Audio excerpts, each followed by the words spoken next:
In today's video, I'm going to teach you how to bring back old Steam UI. Before we begin, it's important to clarify one key point so you know exactly what to expect. Steam does not officially provide a setting that restores the full old pre-2023 Steam interface.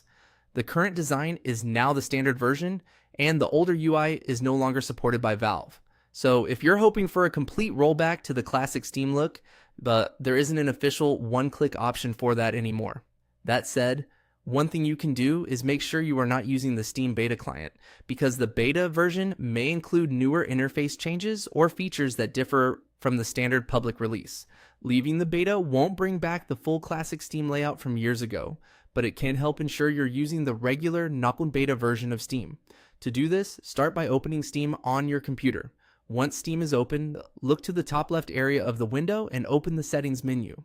Inside Settings, go to the Interface section. This is where Steam keeps several appearance and client-related options, including beta participation.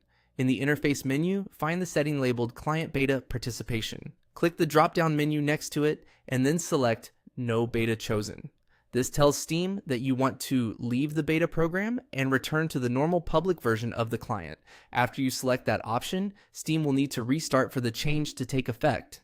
Go ahead and restart Steam when prompted.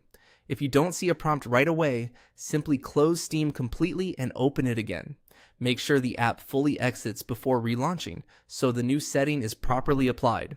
Once Steam opens again, you should now be using the standard release version instead of the beta version. Just keep in mind that this does not restore the fully old Steam UI from before 2023. It only removes beta participation and places you back on the normal client version currently available to everyone. If your goal is simply to get the most stable and default version of Steam, this is the correct method. It's quick, easy, and worth checking anytime your Steam layout seems different from what most users are seeing. And that's all there is to it.